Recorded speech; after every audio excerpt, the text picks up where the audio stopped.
Excuse me, sir. You need to move. That seat isn't for people like you. Captain Derek Morrison's voice cut through the luxury cabin like a blade. He stood in the aisle of the Gulfstream G700, arms crossed, staring down at the black woman sitting calmly in seat 1A, the owner's seat. His owner's seat. Maya Johnson didn't look up from her worn canvas bag. She wore a faded gray hoodie, black leggings, and sneakers that had seen better days. Her hair was pulled back in a simple ponytail, and she carried herself with a quiet dignity that Derek mistook for defiance. The aircraft was a masterpiece of engineering. $85 million of carbon fiber leather and gold accents. The kind of machine that transported billionaires, world leaders, and Hollywood royalty across continents without breaking a sweat. And Derek Morrison was its commander. At least he thought he was. "Ma'am?"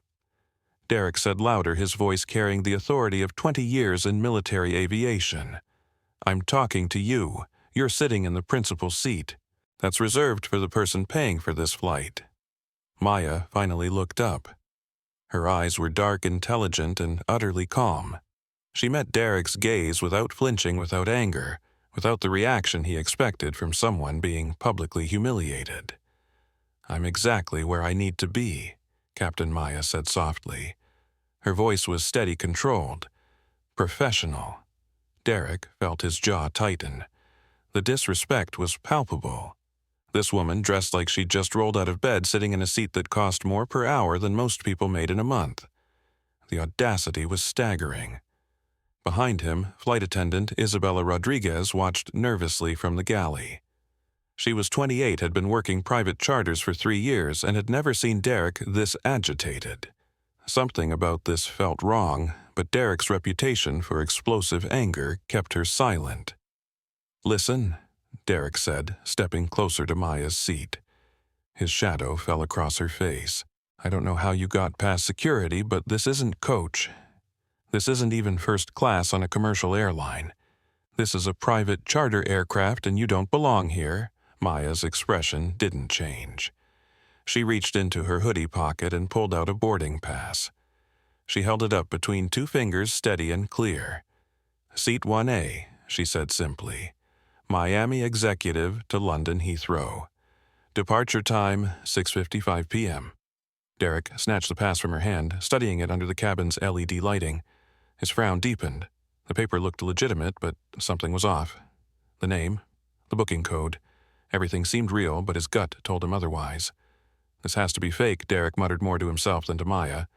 He looked at her again, taking in her appearance. The contrast between her casual clothes and the aircraft's opulence was jarring. Wrong. Unacceptable. Isabella stepped forward, her voice barely above a whisper. "Captain, maybe we should check the manifest."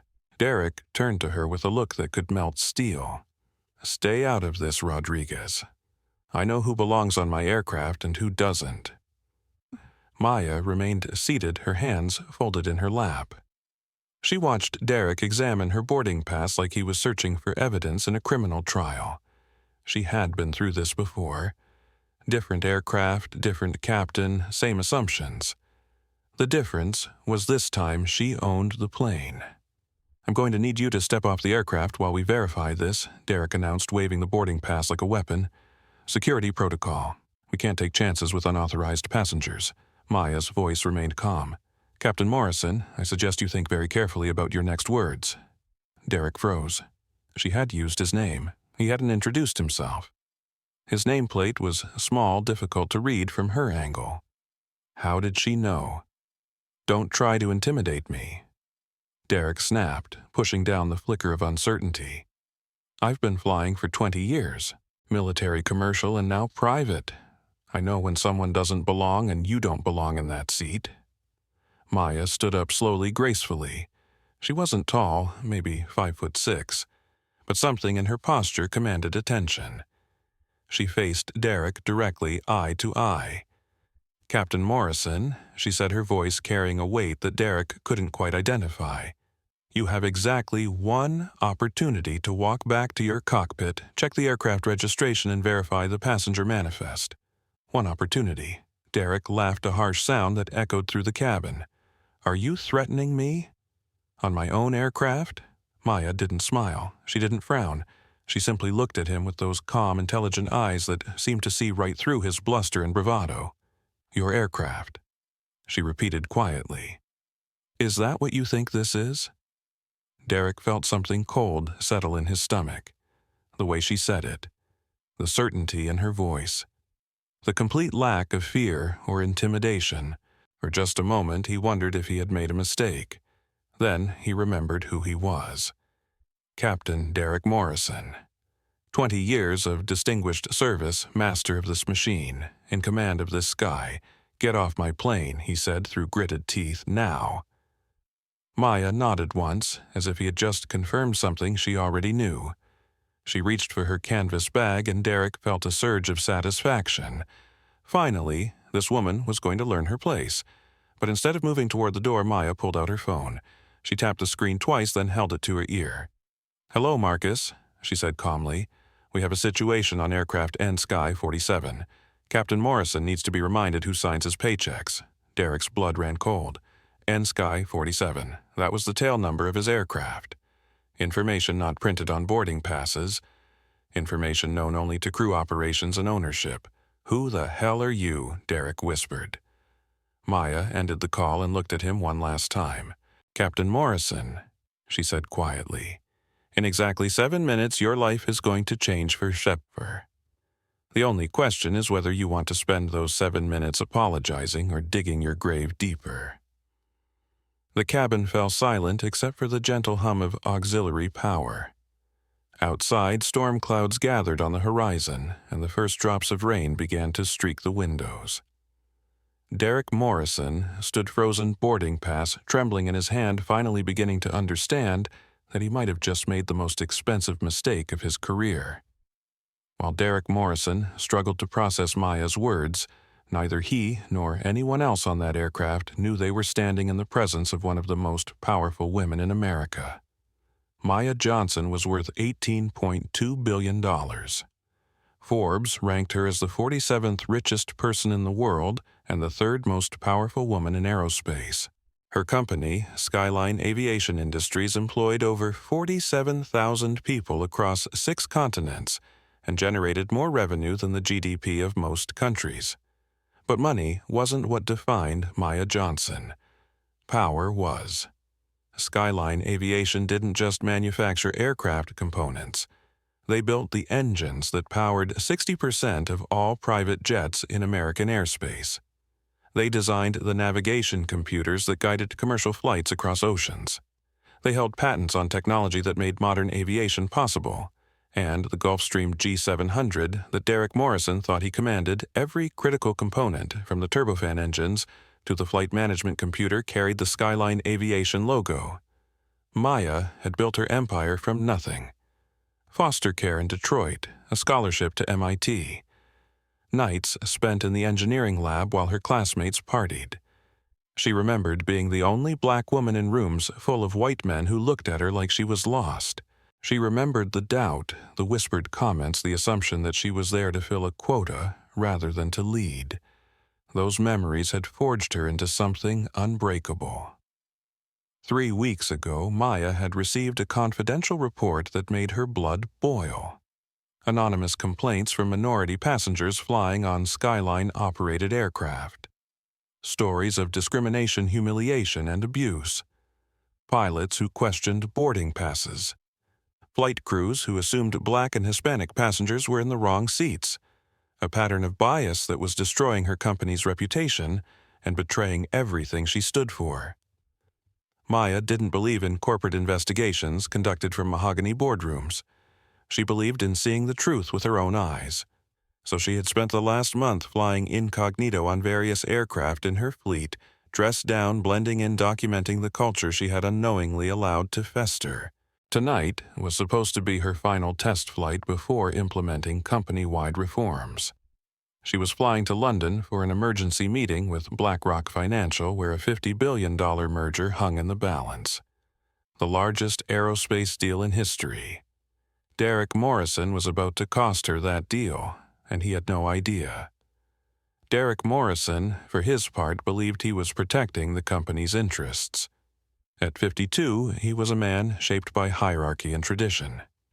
20 years in the Air Force had taught him that order mattered, that appearances mattered, that certain people belonged in certain places.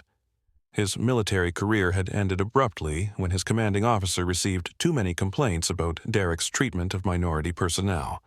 Nothing official, nothing documented, just a quiet suggestion that civilian aviation might be a better fit for his particular leadership style. Private charter had been perfect for Derek. Wealthy clients who appreciated his deference.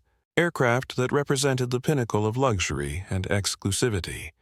A world where he could be the master of his domain, where his authority was absolute and unquestioned.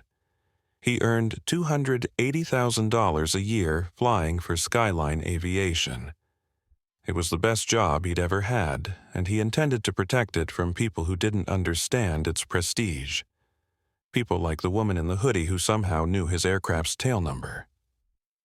Isabella Rodriguez watched the standoff with growing unease. She had been working as a flight attendant for 3 years, and she had never seen anything like this. Captain Morrison was known for being demanding, but this felt different. Personal, aggressive. Isabella was the daughter of immigrants who had sacrificed everything for her education. She understood what it felt like to be questioned, to have your belonging challenged, to be made to prove yourself over and over again.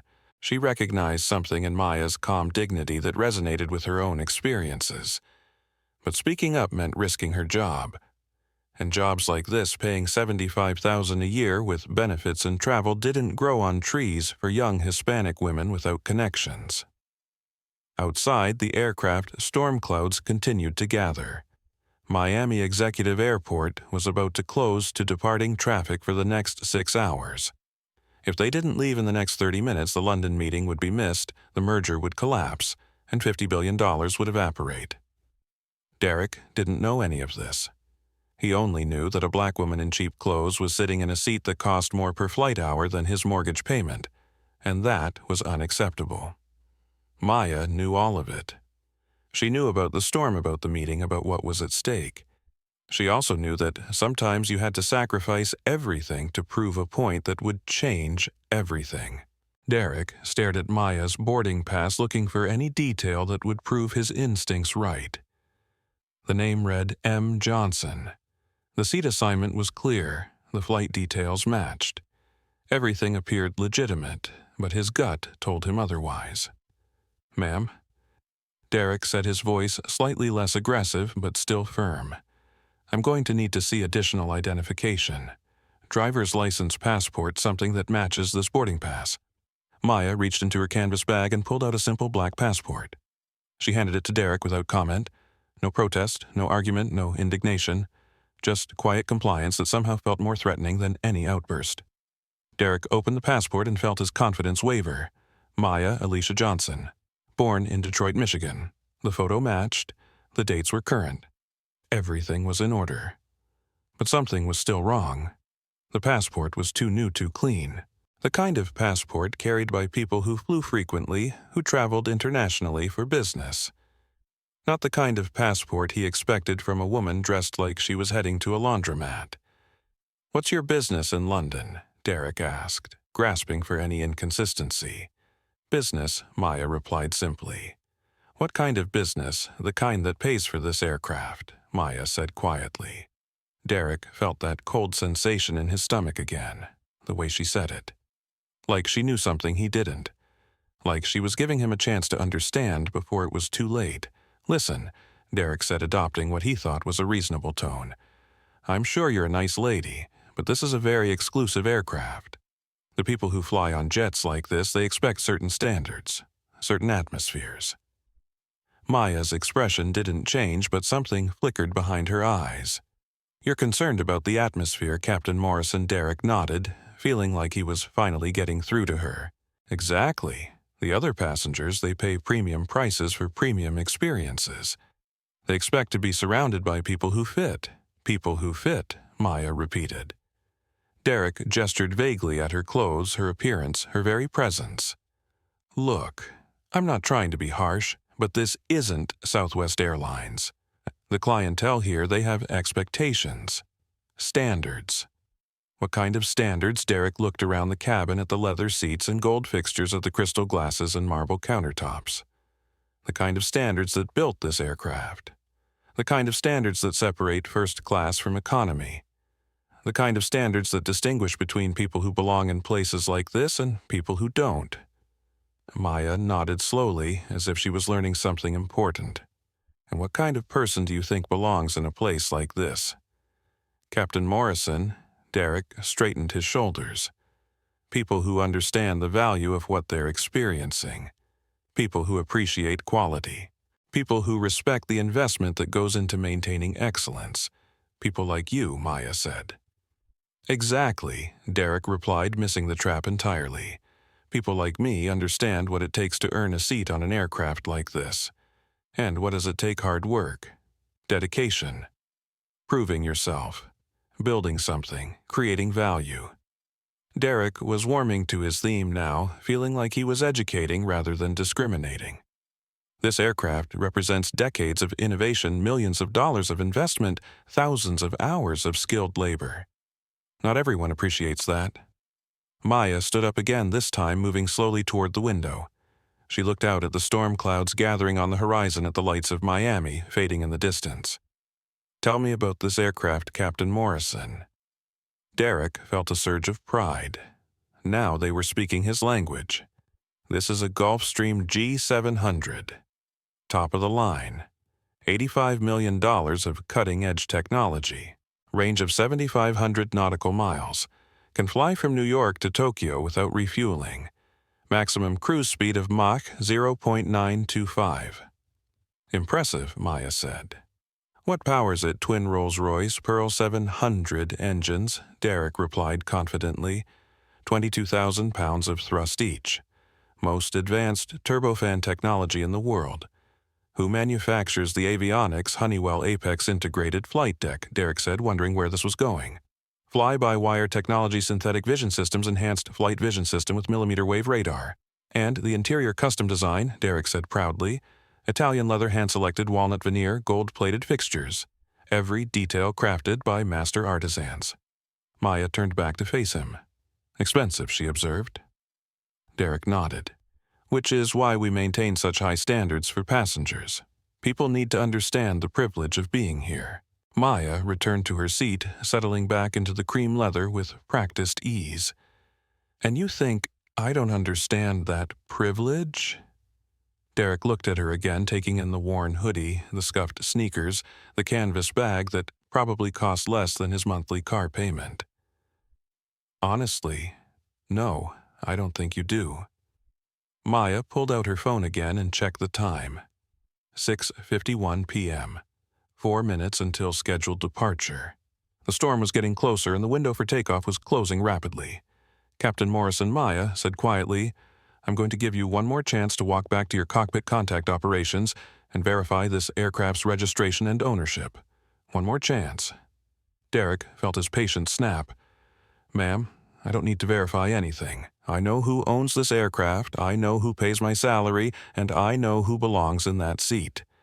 And it isn't you. Maya nodded slowly, as if he had just confirmed her worst fears about the culture in her own company. Then we have a problem, Captain Morrison. The only problem here, Derek replied firmly, is that you're in the wrong seat on the wrong aircraft. Now I'm going to ask you one final time to gather your belongings and exit this aircraft before I call security. Maya looked out the window at the approaching storm, then back at Derek Morrison. For just a moment he thought he saw something like sadness in her eyes. Not defeat, not anger, but genuine sadness. Captain Morrison, she said softly, you have no idea what you've just done. Derek Morrison had made his decision. The woman in the hoodie was going to learn her place and he was going to teach her. He reached for the intercom button on the cabin wall, his movements deliberate and theatrical. Attention, ground operations. This is Captain Morrison on aircraft N-Sky 47. I need security to gate 12 immediately. We have an unauthorized passenger who is refusing to comply with crew instructions. Maya remained seated, her hands folded calmly in her lap. She watched Derek with those intelligent eyes, and for a moment he wondered if she understood the gravity of what was happening. This wasn't a commercial airline where passenger rights advocates and social media could cause problems. This was private aviation. His word was law. Isabella Rodriguez felt her stomach drop. Something about this felt wrong, deeply wrong, but Derek's reputation for destroying careers kept her frozen by the galley. She had seen him reduce grown men to tears for minor infractions. She couldn't afford to lose this job. The aircraft door opened with a soft hiss, and the sound of expensive heels clicking on metal stairs echoed through the cabin. Victoria Blackwood swept into the aircraft like she owned it, which in her mind she essentially did. Victoria was 42 years old and the heir to the Blackwood pharmaceutical fortune. Her family company generated $12 billion annually, and Victoria had been flying private jets since before she could walk. She wore a designer suit that cost more than most people earned in a month, and her jewelry could have funded a small university. Behind her came her assistant Rebecca Walsh, a 26-year-old woman who had learned to make herself invisible in the presence of her demanding boss. Rebecca carried 3 phones, 2 tablets, and the constant anxiety that came with managing the schedule of someone who believed the world existed for her convenience. Victoria stopped dead when she saw Maya sitting in seat 1A. Her eyes narrowed and her perfectly sculpted lips curved into expression of disgust. Captain Morrison Victoria said, her voice sharp enough to cut glass. "Why is there a person in my seat?" Derek immediately shifted into his servile mode, the same transformation Maya had witnessed countless times when powerful people entered rooms full of subordinates. Miss Blackwood, Derek said with a practiced smile. "Welcome aboard. We're just resolving a minor security issue." This individual was just leaving. Victoria looked Maya up and down, taking in every detail of her appearance with undisguised contempt. Her expression was the kind perfected by people who had never been told no, who had never been questioned, who had never been made to feel like they didn't belong. "Security issue," Victoria asked loudly enough for everyone in the cabin to hear. How did someone like her even get past the gate? Maya turned her head slightly, meeting Victoria's gaze with that same calm dignity that was driving Derek to distraction. "I have a boarding pass for this flight," she said quietly. "Just like you." Victoria let out a laugh that sounded like breaking crystal. "A boarding pass? Did you print that at home on your little inkjet printer?" Maya didn't respond to the insult. She'd simply reached into her bag and pulled out her boarding pass again, holding it up so Victoria could see it clearly. Victoria snatched the pass from Maya's hand, studying it with the intensity of a prosecutor examining evidence. Her frown deepened as she read the details. "This says seat 1A," Victoria announced to the cabin. "That's the owner's seat. The seat I specifically requested." She looked at Derek with growing irritation. How did she get the owner's seat? Derek felt sweat beginning to form on his forehead. Victoria Blackwood's family used Skyline Aviation for all their corporate travel. Her father, Harrison Blackwood, was personal friends with board members. One complaint from Victoria could end his career. "There's obviously been a mistake in the booking system," Derek said quickly. "We'll have her moved immediately." "Moved?" Victoria's voice rose another octave. "I don't want her moved. I want her removed completely. Do you have any idea who I am? Do you understand what my family spends on private aviation annually?" Maya remained silent, but something in her posture had changed. She sat straighter, and her eyes had taken on a quality that would have warned anyone paying attention that they were approaching dangerous ground. Rebecca Walsh stood behind Victoria, clutching her electronics and wishing she could disappear entirely. She had seen her boss humiliate people before, but this felt different. More vicious, more personal. Derek keyed the intercom again.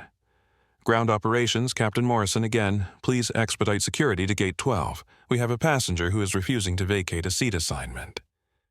Maya finally spoke, her voice still calm but carrying an edge that made Isabella step closer. "Captain Morrison, I strongly suggest you verify my identity before you make any more announcements." "Verify your identity," Victoria laughed again, the sound echoing off the cabin walls. "What are you going to show us, a library card, a bus pass?" Maya looked at Victoria with an expression that might have been pity. "Miss Blackwood, you might want to be very careful about your next words." Victoria's eyes widened in mock surprise. "Oh, she knows my name. How impressive. I suppose you Googled me when you were planning whatever scam this is?" Maya's voice remained steady. "This isn't a scam, Miss Blackwood, and you're making a mistake that's going to cost your family more money than you can imagine." Victoria turned to Derek with theatrical exasperation. "Captain, are you going to let her sit there threatening me?" On my family's aircraft, Derek felt his authority being questioned. His competence challenged, his masculinity tested. This woman in her worn clothes and canvas bag was making him look weak in front of one of his most important passengers. That was unacceptable, ma'am. Derek said, his voice hardening to military precision. "You need to stand up, gather your belongings, and walk off this aircraft immediately. This is your final warning." Maya looked at her phone. 6:53 p.m. 2 minutes until scheduled departure. The storm was moving faster than expected, and she could see airport operations vehicles beginning to secure ground equipment. Captain Morrison Maya said quietly, "You're about to miss your departure window." Derek felt a flash of panic. She was right about the storm, but he couldn't back down now. Not in front of Victoria Blackwood, not when his authority was being challenged so publicly. "The only thing I'm going to miss," Derek snapped, "is the satisfaction of watching security drag you off this aircraft." The sound of heavy footsteps on the air stairs announced the arrival of Carlos Mendez, Skyline Aviation's ground operations manager. Carlos was 34 years old, had been working airport operations for 8 years, and took pride in running the smoothest ground operations in private aviation. Carlos stepped into the cabin immediately, sensing the tension. He was a professional problem solver trained to handle difficult passengers with diplomacy and efficiency. Captain Morrison Carlos said respectfully, "You called for security assistance." Derek pointed at Maya like she was a piece of evidence. "This passenger is refusing to leave the aircraft. She's in the wrong seat and she won't comply with crew instructions." Carlos looked at Maya, taking in her appearance and trying to assess the situation. In 8 years of operations, he had handled everything from drunk celebrities to international fugitives. But something about this felt different. "Ma'am," Carlos said politely, "I'm Carlos Mendez from Ground Operations. Could you please step outside so we can resolve this situation?" Maya looked at Carlos with something that might have been disappointment. "Mr. Mendez, before you do something you're going to regret, I suggest you contact your supervisor and verify the passenger manifest for this flight." Carlos frowned. "Ma'am, Captain Morrison has full authority over passenger compliance. If he says there's a problem, then there's a problem." Victoria clapped her hands together in delight. Finally, someone with sense. "Get her out of here before she contaminates the entire cabin." Maya stood up slowly, and for a moment, Derek thought she was finally going to comply. Instead, she reached into her canvas bag and pulled out a business card. She handed it to Carlos without a word. Carlos looked at the card and his expression changed immediately. The color drained from his face and his hands began to shake slightly. Captain Morrison Carlos said, his voice cracking slightly, "I think we need to step outside and discuss this privately." Derek felt irritation flare. "There's nothing to discuss privately, Mendez. Remove this passenger immediately." Carlos looked at the business card again, then at Maya, then back at Derek. "Captain, with all due respect, I really think we should verify some information before we proceed." Victoria's patience snapped completely. "What is wrong with you people?" She pointed at Maya like she was pointing at a cockroach. "This woman is obviously some kind of scammer or identity thief. She's dressed like she shops at thrift stores. She's carrying a bag that looks like it came from a gas station, and she's sitting in a seat that costs more per hour than her monthly welfare check." The cabin fell silent. Even Rebecca Walsh looked up from her phones in shock at the viciousness of Victoria's words. Maya turned to look at Victoria directly, and something in her eyes made Victoria take an involuntary step backward. Miss Blackwood, Maya said quietly, "You just made the most expensive statement of your life." Victoria recovered quickly, puffing herself up with indignation. "How dare you threaten me, Captain Morrison? I demand this woman be arrested immediately. This is clearly some kind of extortion attempt." Derek was caught between his instinct to defer to Victoria and the growing unease he felt about the entire situation.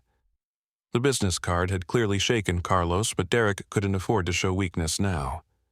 "Mr. Mendez," Derek said formally, "please remove this passenger from the aircraft immediately. If she refuses to comply, call airport security and have her arrested for trespassing." Carlos looked at Maya one more time, desperation in his eyes. "Ma'am, please, just step outside for a moment. Let me make a phone call. Let me verify some information." Maya shook her head slowly. "Mr. Mendez, I gave Captain Morrison multiple opportunities to verify my identity. I gave him multiple chances to check the aircraft registration. I warned him repeatedly about the consequences of his actions. He chose to ignore those warnings." She sat back down in seat 1A, her movement fluid and final. "I'm not moving from this seat," Maya announced to the entire cabin. "This is my seat on my aircraft operated by my company, and if anyone has a problem with that, they're welcome to contact the owner." Derek felt something snap inside him. The disrespect, the defiance, the complete disregard for his authority was more than he could tolerate. This woman had pushed him beyond his breaking point, and now she was going to face the consequences. "That's it," Derek shouted, loud enough to be heard throughout the terminal. "Carlos, call airport police immediately. I want this woman arrested for criminal trespassing, theft of services, and interfering with aircraft operations." Victoria clapped her hands in approval. "Finally, some backbone. I want her prosecuted to the full extent of the law." Carlos looked like he was about to be sick. "Captain Morrison, please. Just let me make one phone call. One verification call to operations." Derek's face was red with anger and authority. "You will call airport police right now, or you'll be joining her in handcuffs." Maya pulled out her phone and checked the time again. 6:54 p.m., 1 minute until scheduled departure. The storm clouds were directly overhead now, and the first drops of rain were hitting the aircraft windows. "Gentlemen," Maya said calmly, "you have 60 seconds to change course. After that, the consequences become permanent." Victoria laughed with genuine delight. "Consequences. What consequences?" "You're about to be arrested and charged with federal crimes. The only consequences here are the ones you brought on yourself by trying to steal services you can't afford." Maya looked at Victoria with an expression that was equal parts patience and pity. "Miss Blackwood, your family's pharmaceutical company uses Skyline Aviation for 31% of your logistics operations. That's approximately $127 million in annual revenue." Victoria's laughter stopped abruptly. "How do you know that?" Maya continued as if Victoria hadn't spoken. "Your emergency medication shipments, your executive transport, your time-sensitive laboratory equipment transfers, all of it depends on contracts with Skyline Aviation." Victoria felt something cold crawling up her spine. "Who told you about our logistics contracts?" Maya checked her phone one more time. 30 seconds, she announced. Derek had heard enough. "Carlos, you have 10 seconds to call airport police or you're fired." Carlos looked at the business card in his hand one more time, then made his decision. He pulled out his radio with shaking hands. "Airport security, this is Carlos Mendez at Gate 12. We have a passenger refusing to comply with crew instructions, requesting immediate response." Maya nodded slowly, as if Carlos had just confirmed something she already knew about the culture of fear that infected her own company. "Mr. Mendez," Maya said quietly, "I hope that radio call was worth your career." Victoria felt a surge of triumph. Finally, this charade was ending. The woman in the hoodie was about to learn what happened when you tried to steal services from people who actually mattered. Derek straightened his uniform and checked his watch. 6:55 p.m. Departure time. But they weren't going anywhere until this situation was resolved. He looked at Maya sitting calmly in seat 1A, apparently unconcerned about the police response that was coming. For just a moment he wondered if he had missed something important. The way she spoke about contracts, about logistics, about consequences. The business card that had terrified Carlos. The complete lack of fear or panic. Then he remembered who he was. Captain Derek Morrison. Master of this aircraft. Protector of standards. Guardian of order. The woman in the hoodie was about to learn that actions had consequences, and he was going to enjoy watching her learn that lesson. Outside, the storm continued to gather, and the window for departure was closing rapidly. Inside the cabin, 5 people stood on the edge of a precipice that would change all of their lives forever. None of them, except Maya, understood how far they were about to fall. The sound of sirens in the distance announced that airport security was responding to Carlos's call. Derek Morrison smiled with satisfaction, convinced that justice was finally being served. He had no idea that in the next few minutes he would discover exactly what justice actually looked like.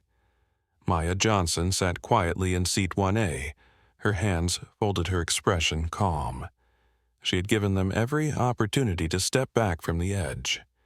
She had warned them repeatedly about the consequences of their choices. They had chosen not to listen. Now it was time for them to learn who really owned the sky.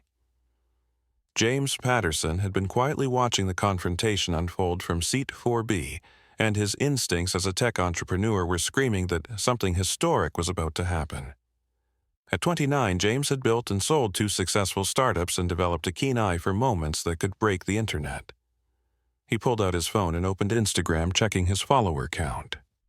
127,000 followers built over 3 years of documenting his entrepreneurial journey. His audience loved behind-the-scenes content, especially when it involved corporate drama or social justice issues. James angled his phone carefully, making sure to capture both Maya in seat 1A and Derek Morrison standing over her with obvious aggression. He hit the live button and watched as viewers began joining immediately. "Hey everyone," James whispered into his phone, his voice barely audible, but clear enough for the microphone to pick up. "James here, and you guys are not going to believe what I'm witnessing right now.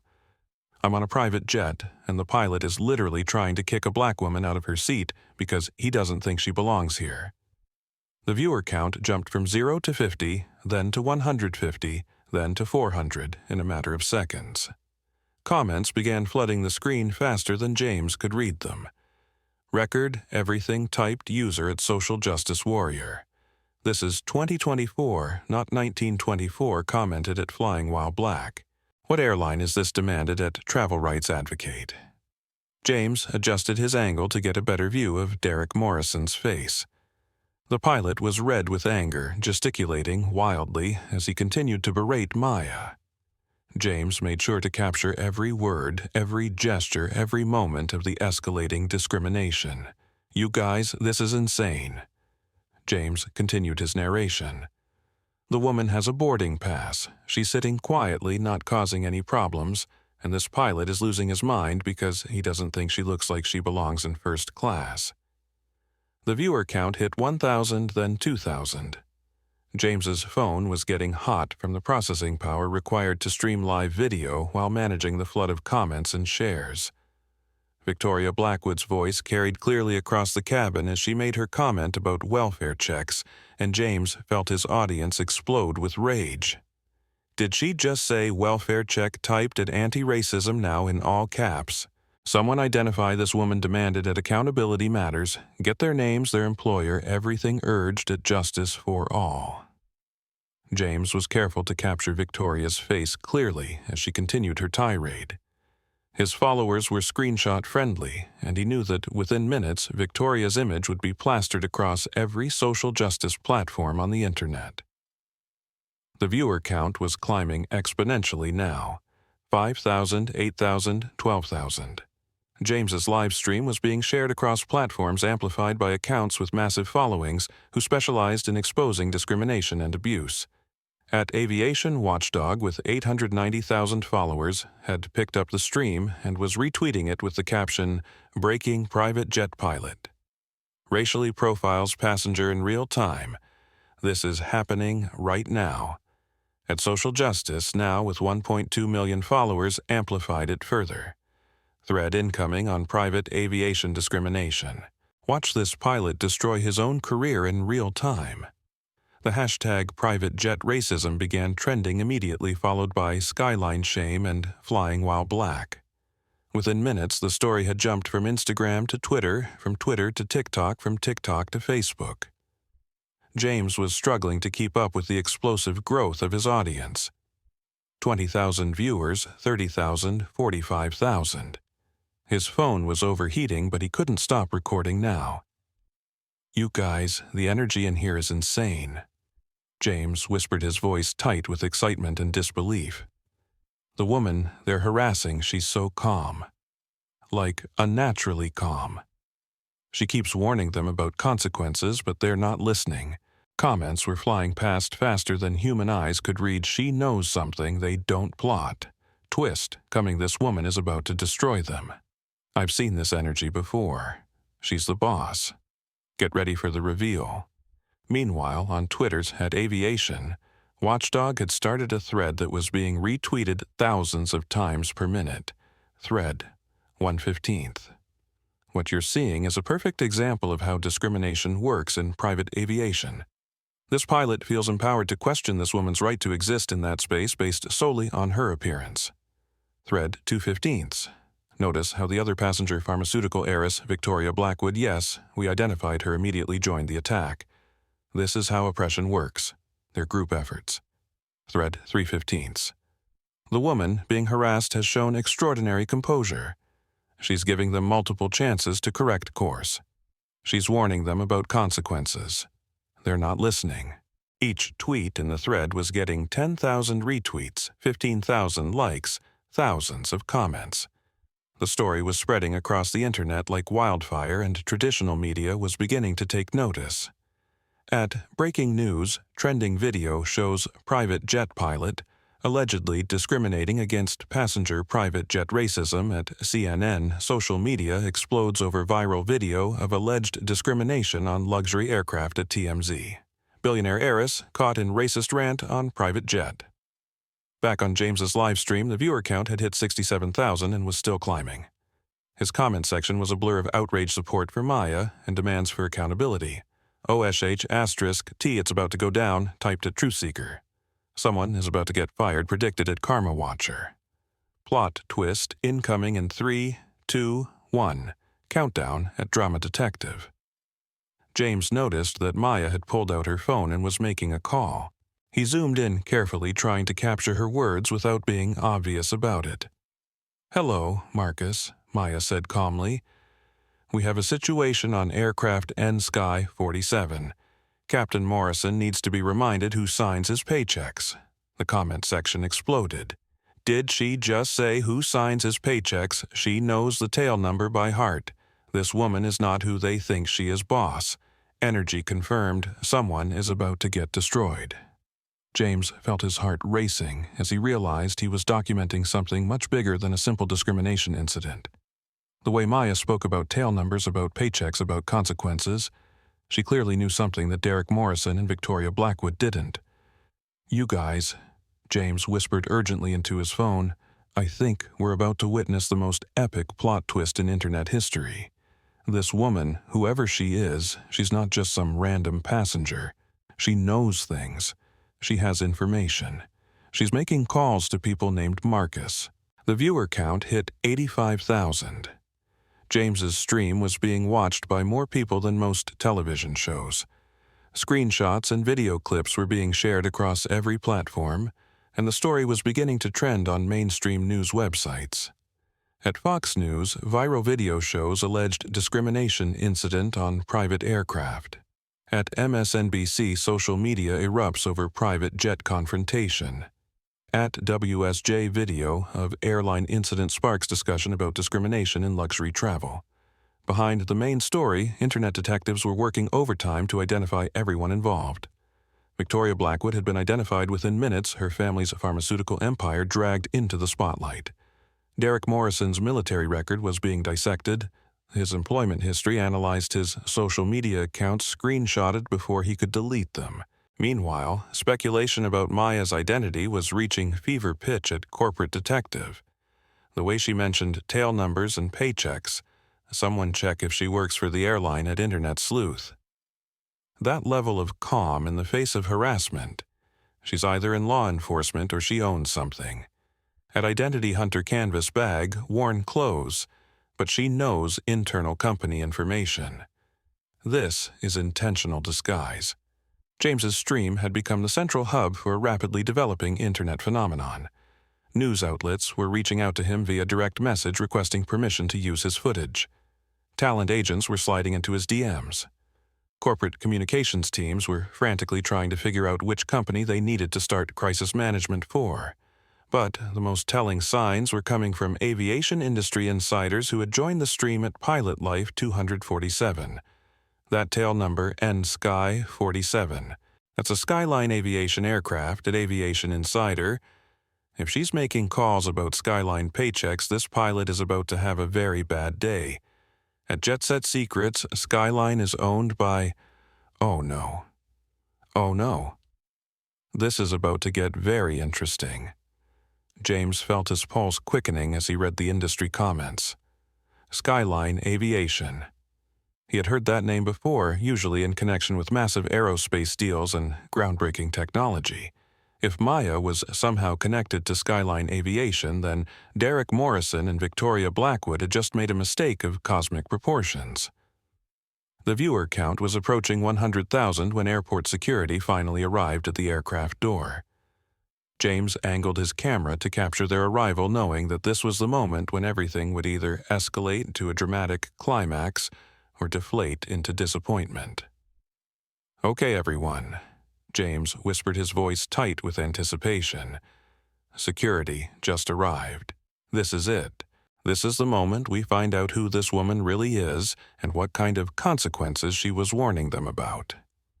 The comment section was moving too fast to read, but James caught glimpses of the excitement. Here we go. Moment of truth. Someone is about to get destroyed. Plot twist time. James's finger hovered over the record button, ready to capture what he suspected would be the most viral moment in internet history. 100,000 people were watching live. Millions more were following the story across platforms, and the entire internet was holding its breath.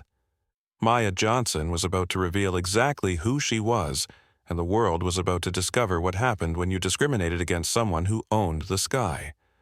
The storm outside was nothing compared to the storm that was about to break across the internet. The cabin had fallen into an electric silence as Maya Johnson reached into her worn canvas bag. Derek Morrison stood, frozen sweat beading on his forehead despite the aircraft's perfect climate control. Victoria Blackwood clutched her designer purse like armor, her earlier confidence evaporating into nervous energy. Airport security officers appeared at the aircraft door, their radios crackling with routine dispatch codes. Carlos Mendez wiped his palms on his uniform pants, the business card in his pocket feeling like it weighed 1,000 pounds. James Patterson's live stream had exploded to 112,000 viewers, with comments flying past faster than human eyes could track. The internet held its breath, sensing that something monumental was about to happen. Maya's hand emerged from the canvas bag holding what appeared to be a tablet, but not the kind available in any electronics store.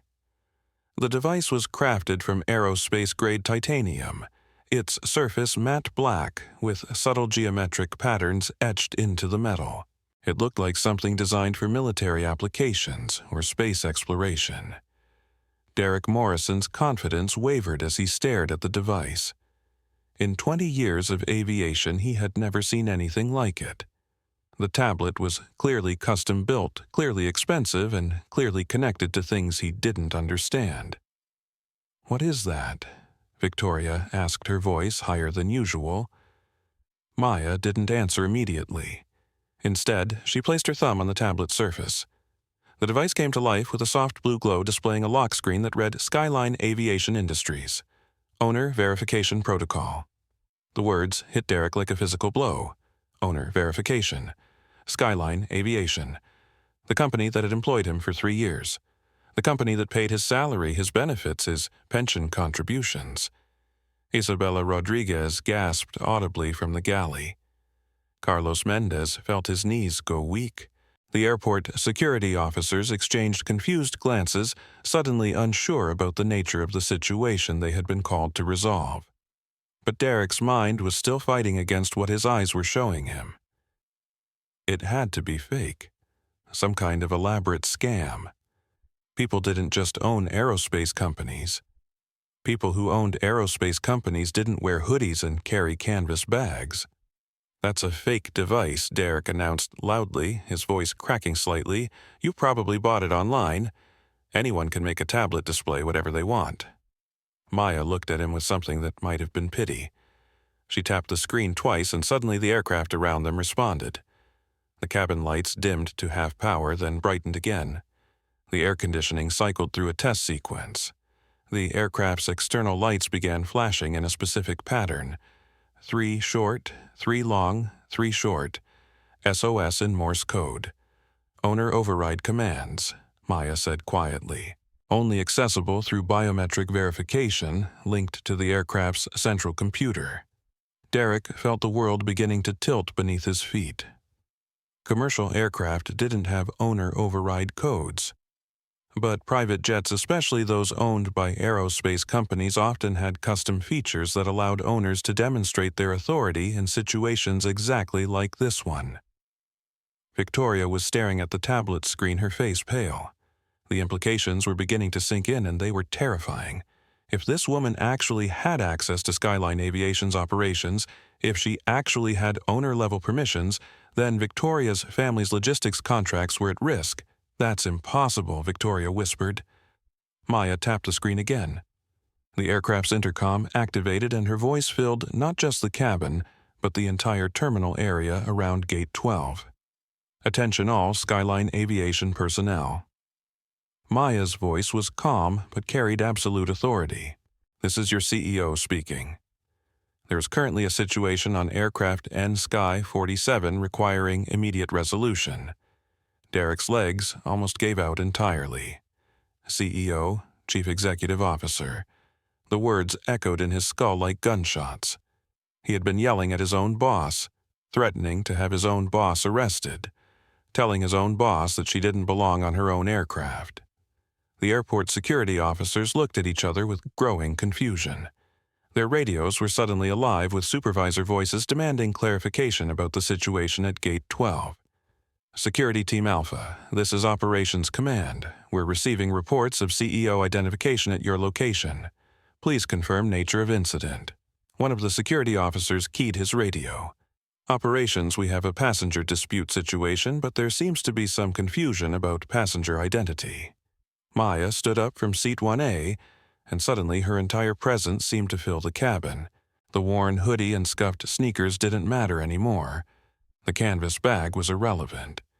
She carried herself with the unmistakable authority of someone who had built an empire from nothing and commanded respect from world leaders. "Allow me to remove all confusion," Maya said, her voice carrying to every corner of the aircraft. She held up the titanium tablet, its screen now displaying a comprehensive identity verification page, corporate ID photo, CEO authorization codes, board of directors confirmation, stock ownership percentages. Everything needed to prove beyond any doubt who she actually was. "My name is Maya Alicia Johnson," Maya announced clearly. "I am the founder and chief executive officer of Skyline Aviation Industries. I own 67% of this company's outstanding shares. I own this aircraft. I own the engines that power it. I own the navigation systems that guide it." She turned to look directly at Derek Morrison, who was now visibly shaking. "And Captain Morrison, I own the company that has been paying your salary for the past 3 years. Derek felt his career, his reputation, his entire professional identity crumbling around him like a building in an earthquake. 3 years. 3 years of flying for Skyline Aviation, and he had never bothered to learn what the CEO looked like. 3 years of earning nearly $300,000 annually, and he had just threatened to have his employer arrested. Victoria Blackwood was having her own moment of dawning horror. Skyline Aviation wasn't just some charter company. They were one of the largest aerospace corporations in the world. They manufactured components for military aircraft, commercial airlines, and private jets across 6 continents. And the pharmaceutical industry relied heavily on Skyline's logistics network for time-sensitive shipments, emergency medications, and temperature-controlled transport of biological materials. "Oh, God," Victoria whispered, the full implications hitting her like a freight train. "Oh, God, what have we done?" Maya turned to address the security officers directly. "Gentlemen, there has been a misunderstanding. I am not an unauthorized passenger. I am the owner of this aircraft and the CEO of the company that operates it. However, I have been subjected to discrimination and harassment by my own employees." The lead security officer looked at his partner with confusion and mounting concern. In 20 years of airport security, neither of them had ever been called to arrest a CEO on their own aircraft. "Security Team Alpha, this is Operations Command." The radio crackled again. "We have corporate affairs online demanding immediate status update. Please clarify situation immediately." Maya tapped her tablet screen again. The aircraft's external communication activated, and suddenly her voice was being broadcast across the entire Miami Executive Airport Operations frequency. "Miami Executive Operations. This is Maya Johnson, CEO of Skyline Aviation Industries. Please note that aircraft N-Sky 47 has been involved in a discrimination incident involving my own employees. I am requesting immediate response from corporate security and operations management." The response was immediate. Operations radios exploded with activity as managers tried to understand what was happening. Skyline Aviation was one of the airport's largest corporate clients, responsible for thousands of flights annually and millions of dollars in revenue. James Patterson's live stream was an absolute chaos. The viewer count had hit 167,000, and comments were flooding in so fast they created a blur of text, "Holy SH asterisk T, she owns the airline. This is the biggest plot twist ever. That pilot is so fired, billionaire boss revenge. She's about to destroy everyone." The story had exploded beyond social media into mainstream news. Every major outlet was scrambling to confirm the identity verification and understand the implications of the situation. Maya looked around the cabin at the faces staring at her in shock, fear, and disbelief. Derek Morrison was ash white, his uniform drenched in sweat. Victoria Blackwood was clutching her phone with shaking hands as it buzzed repeatedly with calls from her father's office. Isabella Rodriguez had pressed herself against the galley wall, torn between terror and fascination. Carlos Mendez was staring at the business card in his hand like it contained nuclear launch codes. "Now that we've established who I am," Maya continued, her voice calm but carrying an edge that could cut diamonds, "let's discuss what happens next." She walked slowly down the aisle, her presence commanding despite her casual clothes. Every step was measured, deliberate, final. "Captain Morrison," Maya said, stopping directly in front of Derek.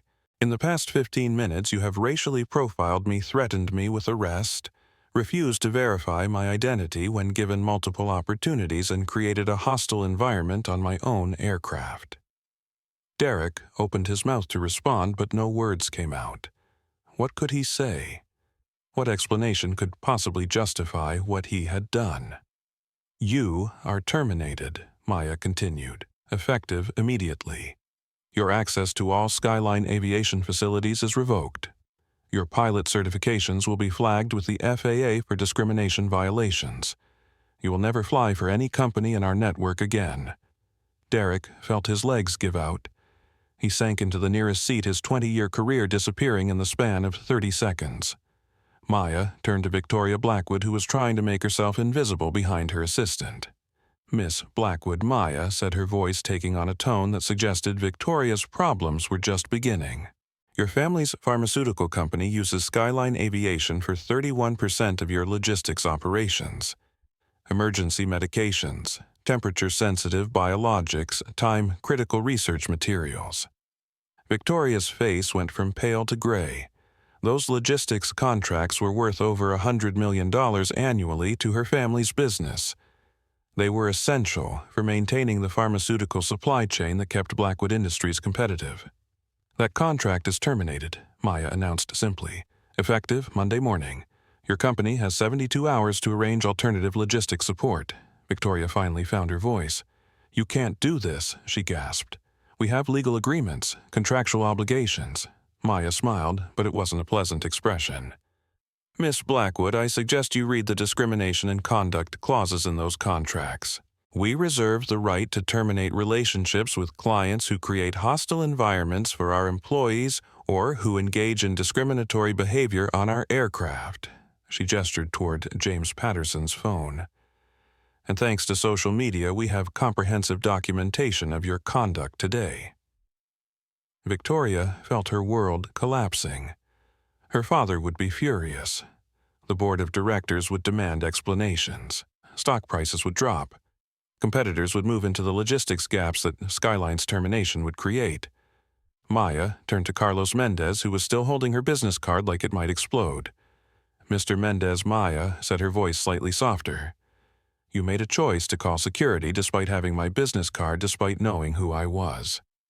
However, you were operating under pressure from a superior officer and following what you believed to be proper procedure. Carlos felt a flicker of hope. You're demoted, Maya continued, from operations manager to operations coordinator. Your salary is reduced by 15%. You will attend bias training diversity workshops and cultural competency courses. If you complete those programs successfully and demonstrate genuine change, we'll discuss restoration of your previous position. Carlos nodded frantically. Yes, ma'am. Thank you, ma'am. I'll do whatever it takes. Maya turned to Isabella Rodriguez, who was still pressed against the galley wall. Miss Rodriguez, Maya said gently, you were uncomfortable with what you witnessed, but you remained silent due to fear of retaliation. I understand that fear, and I understand the difficult position you were placed in. Isabella's eyes filled with tears.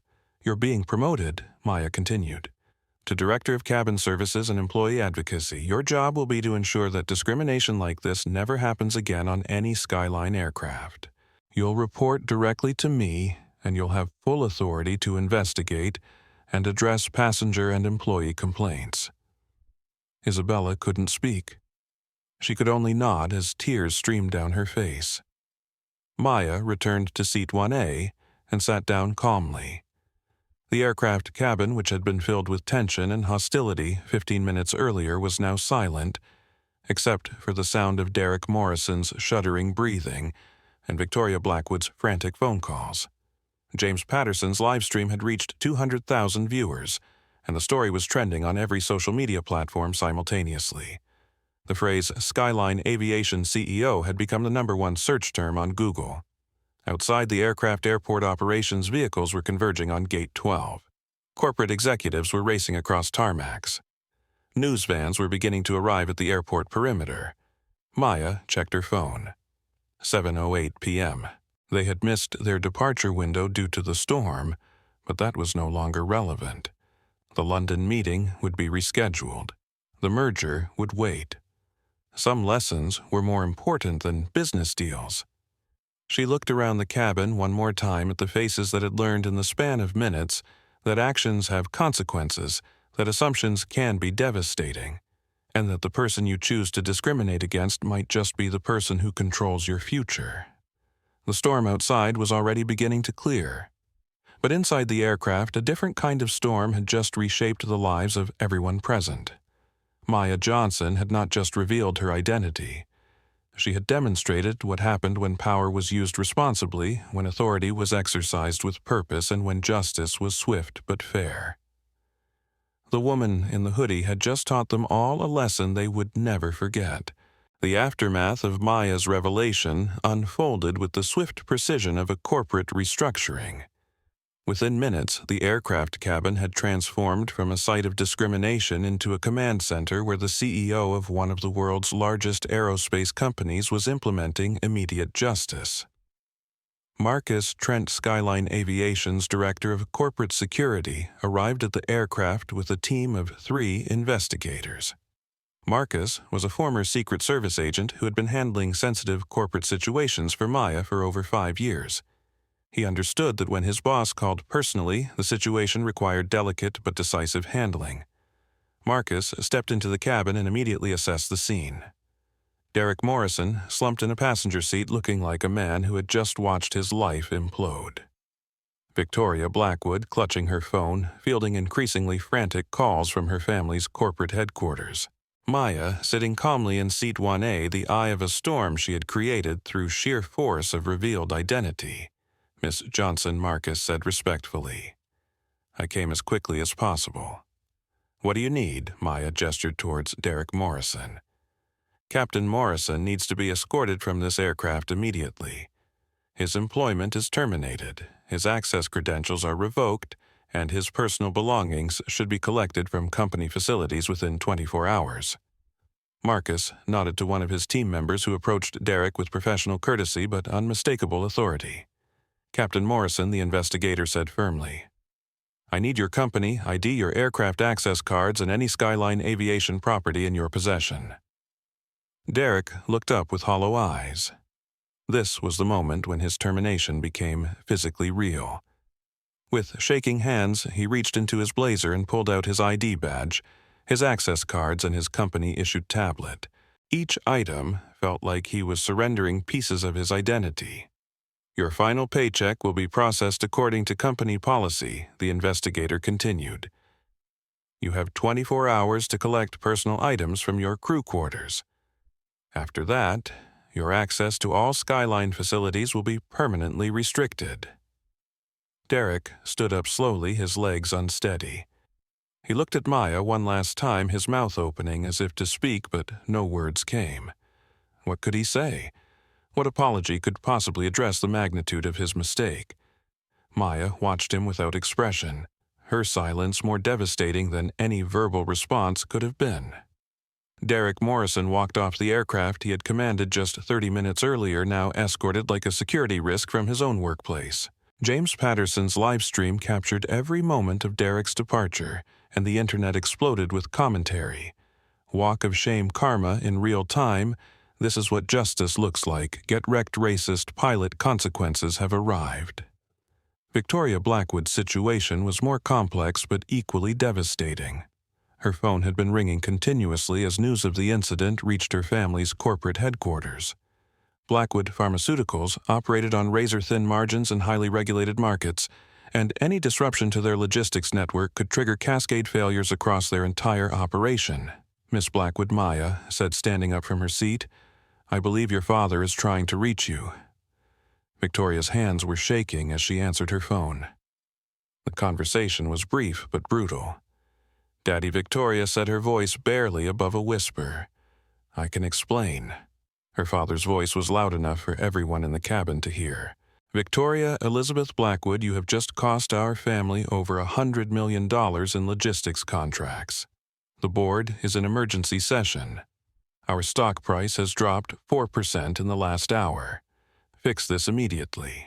The call ended with a sharp click that echoed through the cabin like a gunshot. Maya approached Victoria with measured steps. Miss Blackwood, your family has been a client of Skyline Aviation for 12 years. In that time, we have maintained perfect service records, zero safety incidents, and complete reliability for your most critical shipments. Victoria nodded frantically, hope flickering in her eyes. However, Maya continued, your behavior today has demonstrated a fundamental incompatibility with our company values. The discrimination you displayed, the assumptions you made, the language you used, none of that is acceptable from any client regardless of their financial contributions. Victoria's hope died as quickly as it had appeared. Our legal team will be in contact with your corporate counsel regarding contract termination procedures, Maya said with clinical precision. You have 72 hours to secure alternative logistics arrangements for your time-sensitive operations. Victoria's assistant, Rebecca Walsh, finally found her voice. Miss Johnson, she said, stepping forward, I want to resign from Blackwood Industries immediately. What I witnessed today was inexcusable, and I can't continue working for someone who treats people this way. Maya studied Rebecca for a moment. Miss Walsh, what's your educational background? Rebecca straightened her shoulders. MBA from Northwestern, specializing in operations management and supply chain logistics. Maya nodded approvingly. Skyline Aviation has an immediate opening for a corporate relations coordinator. The position involves managing client relationships and ensuring cultural competency in all our business interactions. Would you be interested? Rebecca's eyes widened. Yes, ma'am. Absolutely yes, ma'am. "Consider yourself hired," Maya said simply. "Marcus will arrange the paperwork." Victoria stared in disbelief as her assistant, her right hand her organizational lifeline, walked away from her toward a better opportunity with the company Victoria had just insulted. The symbolism was devastating and perfect. The transformation of Isabella Rodriguez was equally dramatic, but infinitely more positive. Maya had promoted her from flight attendant to director of cabin services and employee advocacy, a position that carried both significant responsibility and symbolic importance. Miss Rodriguez, Maya said, turning her attention to Isabella, "Your new position will require you to develop training programs, investigate discrimination complaints, and ensure that every Skyline Aviation employee understands that diversity and inclusion aren't just corporate buzzwords. They're business imperatives." Isabella wiped tears from her eyes. "Miss Johnson, I don't know what to say. I should have spoken up earlier. I should have been braver." Maya's expression softened. "Miss Rodriguez's courage isn't the absence of fear. Courage is taking action despite fear. You were placed in an impossible situation by your supervisor's behavior. Now you have the authority and responsibility to ensure no other employee faces that same choice." The practical implications of Maya's decisions were already rippling through the corporate world. Marcus was coordinating with human resources to implement immediate policy changes. Legal teams were reviewing contracts and termination procedures. Public relations was crafting statements to address the social media explosion that James Patterson's livestream had created. "Mr. Patterson," Maya said, addressing the young entrepreneur directly, "I understand you've been documenting this situation." James nodded his phone, still recording the continuing aftermath. "Yes, ma'am. 230,000 people have watched this live, and it's been shared millions of times across platforms." Maya considered this for a moment. "Your documentation has been invaluable in ensuring accountability. Would you be interested in collaborating with Skyline Aviation on a documentary about discrimination in corporate settings? We believe transparency and education are essential for preventing future incidents." James felt his entrepreneurial instincts fire. A documentary partnership with a multi-billion-dollar corporation focusing on social justice issues. The opportunity was beyond anything he could have imagined. "I would be honored to work with you on that project," James replied immediately. "Excellent," Maya said. "Marcus will connect you with our media relations team." Carlos Mendez's situation required the most nuanced handling. As operations manager, he had been caught between following orders from a superior and recognizing obvious warning signs that something was wrong. His decision to call security despite having Maya's business card showed poor judgment, but Maya understood the pressure junior employees faced when challenging authority. "Mr. Mendez," Maya said, approaching him directly, "you made a choice today that you now regret. The question is whether you learned from that choice or whether you'll repeat it when faced with similar pressure." Carlos looked at Maya's business card still trembling in his hand. "Miss Johnson, I knew something was wrong. In my gut, I knew. But I was scared of Captain Morrison, scared of losing my job, scared of making waves." Maya nodded. "Fear is understandable, Mr. Mendez. But in your new position as operations coordinator, you'll be responsible for training other employees to recognize discrimination and respond appropriately even when it's difficult." Carlos straightened his shoulders. "I'll do whatever it takes to make this right, ma'am. Whatever training, whatever education, whatever changes need to happen, I'll lead by example." Maya studied him for a long moment, then nodded. "Your supervisor will be Elena Santos, our new Director of Ground Operations Diversity. She'll help you develop the skills and confidence needed to handle similar situations appropriately." The speed and comprehensiveness of Maya's response sent shockwaves through the aviation industry. Within 2 hours, every major aerospace publication was reporting on the incident. Industry forums were buzzing with discussions about discrimination policies and corporate accountability. More importantly, other companies were reviewing their own cultures and procedures, terrified that they might be harboring similar problems that could explode into public relations disasters. The financial implications were equally swift and severe. Blackwood Pharmaceuticals' stock price continued to decline as investors realized the company had lost a crucial logistics partner. Competitor pharmaceutical companies were already reaching out to Skyline Aviation, hoping to capture the contracts that Blackwood had forfeited. Meanwhile, Skyline Aviation's reputation was being enhanced by Maya's handling of the crisis. Social media was praising her swift action, her measured response, and her commitment to meaningful change rather than empty apologies. The way a real CEO handles business posted at Corporate Accountability. This is how you create change, added at Social Justice Now. Consequences and opportunity. Beautiful balance observed at Business Ethics. Maya looked around the aircraft cabin one final time. In the span of 90 minutes, she had terminated a discriminatory employee, ended a problematic client relationship, promoted deserving individuals, created new educational initiatives, and demonstrated that corporate leadership could respond to injustice with both speed and wisdom. The aircraft that had been a site of humiliation and discrimination was now a symbol of accountability and transformation. Outside, the storm had passed, leaving clear skies and calm winds.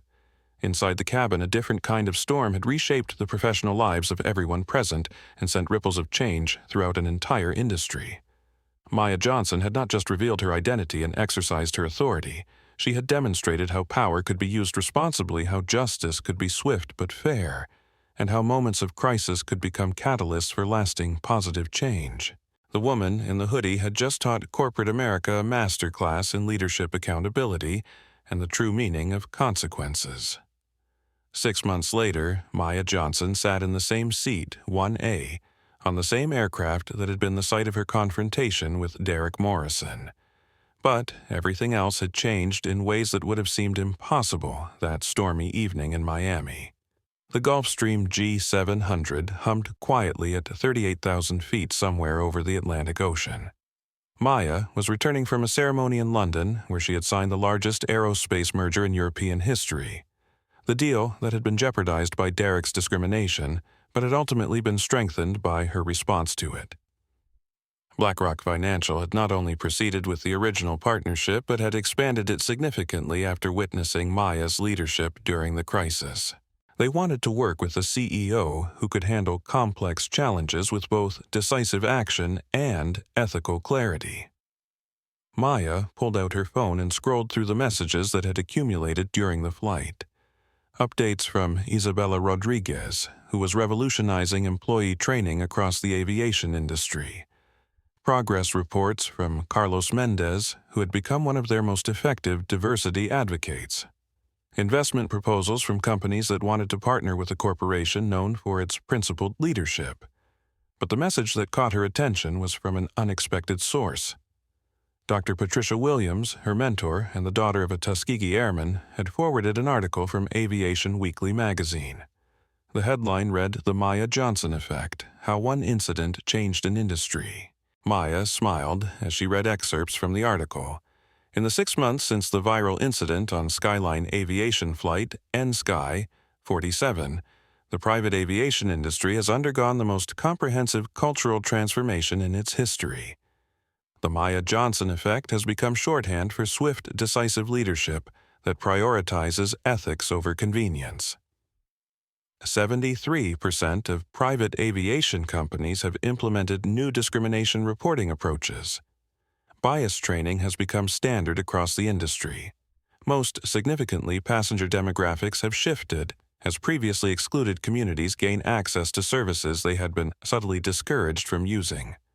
The article included interviews with industry leaders who credited Maya's handling of the situation with forcing long overdue conversations about exclusion and access in luxury travel.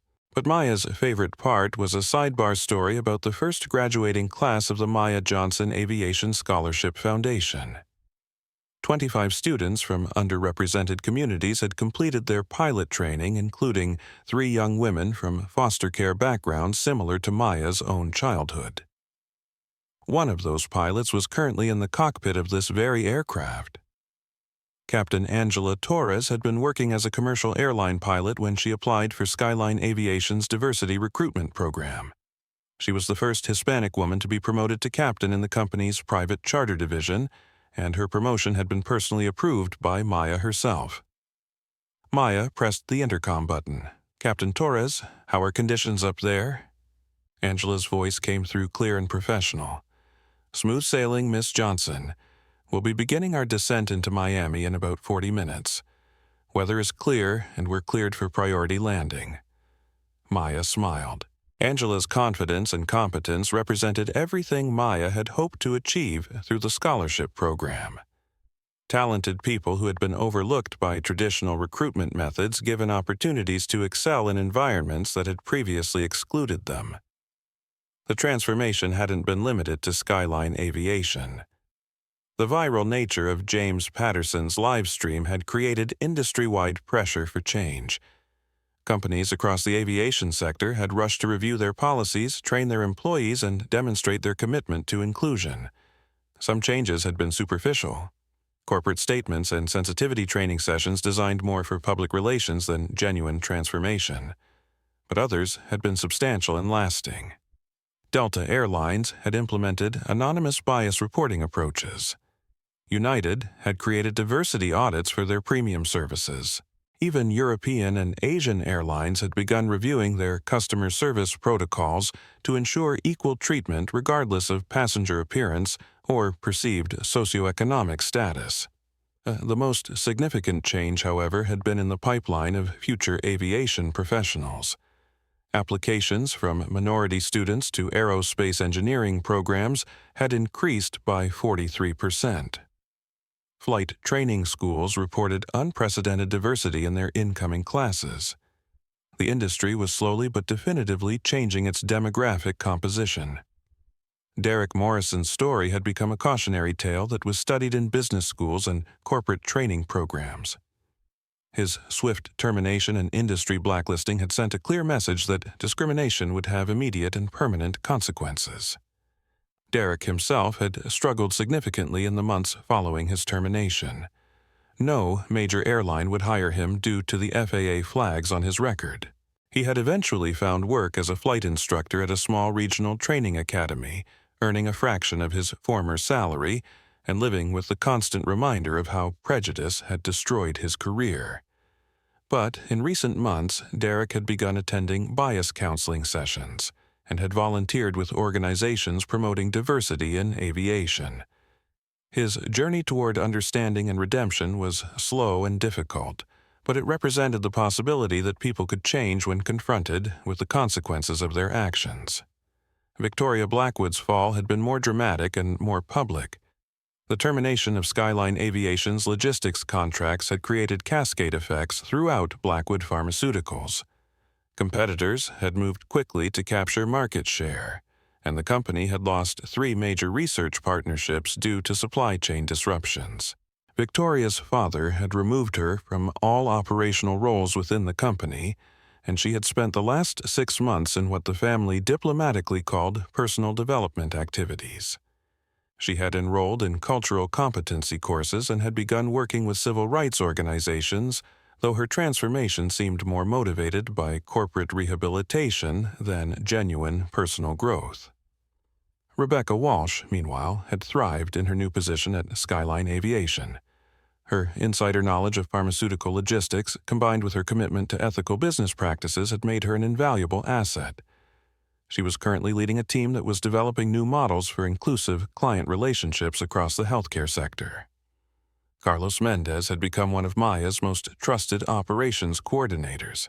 His experience with discrimination, both as a witness and as someone who had failed to act appropriately, had given him unique credibility when training other employees.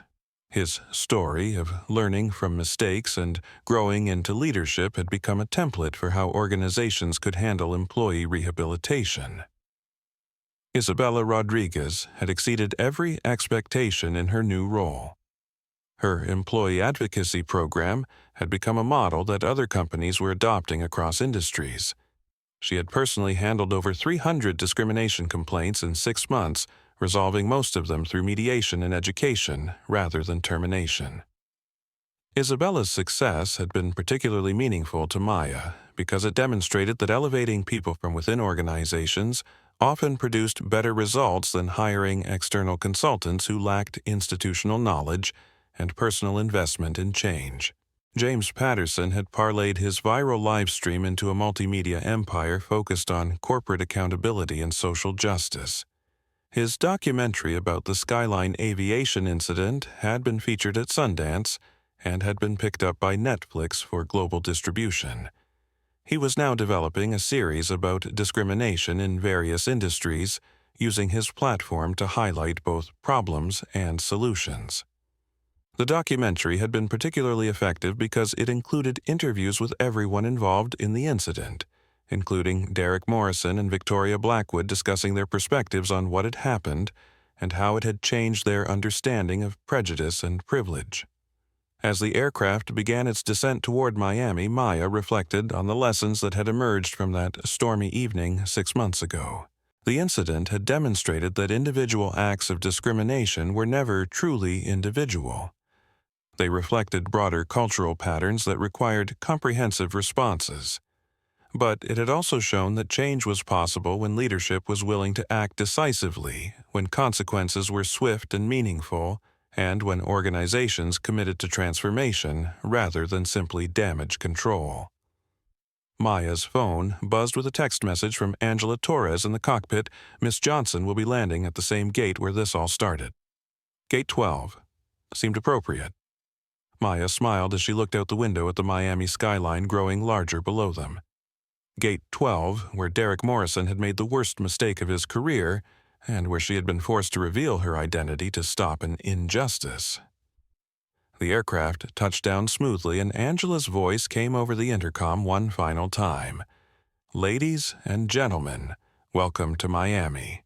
Thank you for flying Skyline Aviation, where every passenger is treated with dignity and respect." Maya gathered her belongings, still carrying the same canvas bag that had caused so much confusion 6 months earlier, and prepared to disembark. As she stood up from seat 1A, she thought about the young woman from foster care who had once been told she would never amount to anything. That young woman had built an aerospace empire, had changed an industry, and had demonstrated that quiet dignity in the face of injustice could be more powerful than any weapon. But more importantly, she had created opportunities for others to rise, to achieve, to transform their own lives and the lives of people around them.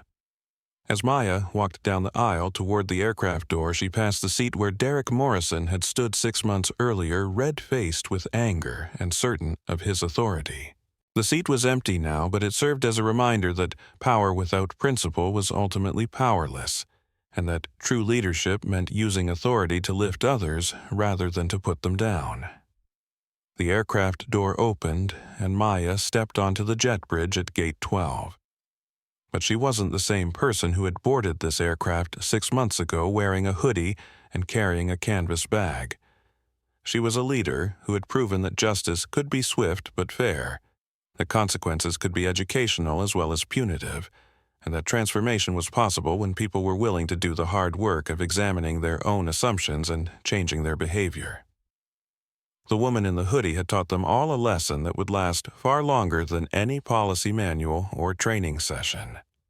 She had shown them that respect isn't earned by wealth or position, but by how you treat people when you think no one important is watching. And she had proven that sometimes the person you choose to underestimate might just be the person who can change your entire world. The story of Maya Johnson in Flight N-Sky 47 became more than just a viral video or a corporate scandal. It became proof that individual courage can spark institutional change, that accountability doesn't have to be destructive if it's paired with opportunities for growth, and that true leadership means creating space for others to succeed. Maya's response to discrimination wasn't just about punishment, it was about transformation. She fired those who couldn't change, elevated those who deserved better, and created programs that would prevent future incidents. Most importantly, she demonstrated that having power means using it responsibly to build a more just and inclusive world.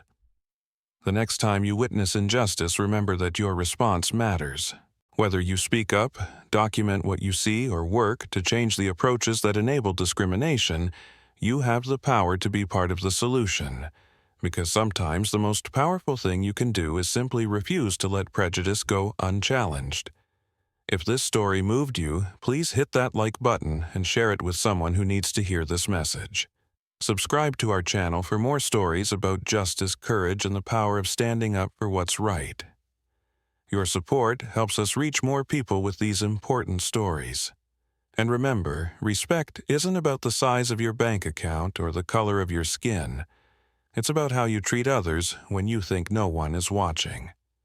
Thanks for watching, and we'll see you in the next story.